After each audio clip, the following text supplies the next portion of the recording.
বন্যা আগে দেখেনি ফেনীবাসী। তীব্র বন্যার কবলে ফেনীর উত্তরের ৩ উপজেলা ফুলগাজী, পশুরাম ও ছাগলনাইয়ার শতাধিক গ্রামের লাখ লাখ মানুষ আজ অসহায়। তলিয়ে গেছে রাস্তাঘাট ও বসতবাড়ি। ভারী বর্ষণ ও ভারত থেকে আসা পাহাড়ি ঢলের পানিতে ফেনীর মুহুরী, কহুয়া ও সিলুনিয়া নদীর পানি বিপদ সীমার অনেক উপর দিয়ে প্রবাহিত হচ্ছে।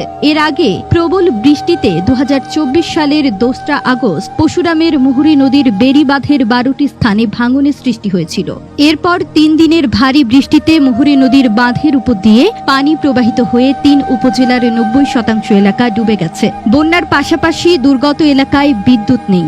অনেক ঘরে রান্না করাও সম্ভব হচ্ছে না। ফুলগাজী উপজেলার বহু বাড়ি ঘরে পানি ঢুকে পড়েছে। ফুলগাজীর মুহুরী, সিলুনিয়া নদীর বাঁধে নতুন করে কোনো ফাটল না দেখা দিলেও বাঁধ উপচে আসা পানিতে বিস্তীর্ণ এলাকা প্লাবিত হয়েছে। ছাগলনাইয়া উপজেলার ৫টি ইউনিয়ন এবং ছাগলনাইয়া পৌরসভার বেশিরভাগ এলাকা বন্যার পানিতে তলিয়ে গেছে।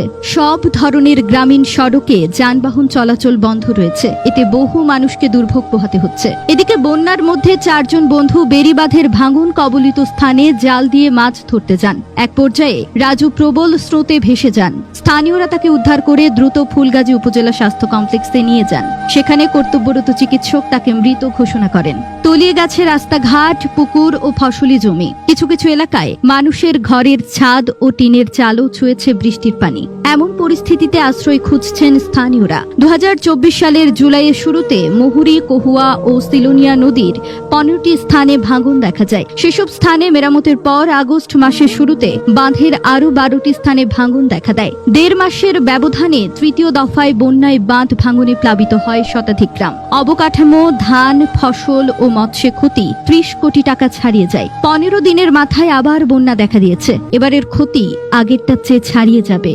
স্থানীয়দের ত্রাণের চেয়ে এখন নৌকা বা স্পিডবোট বেশি প্রয়োজন।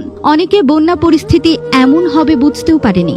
এখন কোথাও যাওয়ার উপায় নেই। মুহুরী নদীর পানি এখন বিপদ সীমার ৮৬ সেন্টিমিটার উপর দিয়ে প্রবাহিত হচ্ছে। কয়েক ডিগ্রি নৌকায় পানি বন্দীদের উদ্ধার করে আশ্রয় কেন্দ্রে নেওয়া হলেও তা প্রয়োজনের তুলনায় অতি নগণ্য।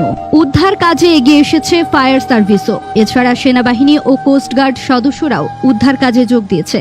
ভারত থেকে হু হু করে আসা পানিতে কুমিল্লাও বন্যার শঙ্কায় রয়েছে। কুমিল্লার ১৪গ্রাম উপজেলার প্রায় ৫০,০০০-এর অধিক মানুষ পানি বন্দী হয়ে মানবেতর জীবনযাপন করছেন। এতে করে সুপেয় পানির সংকট সৃষ্টি হয়েছে। এছাড়া রাতভর বৃষ্টিতে ১৪গ্রামের অধিকাংশ মাছের প্রজেক্ট, দিঘি ও পুকুর ভেসে গিয়ে কোটি কোটি টাকার মাছ চলে গেছে। বন্যার পানি হাসপাতালে প্রবেশ করায় জরুরি ও বহির্বিভাগে কোনো চিকিৎসক নেই।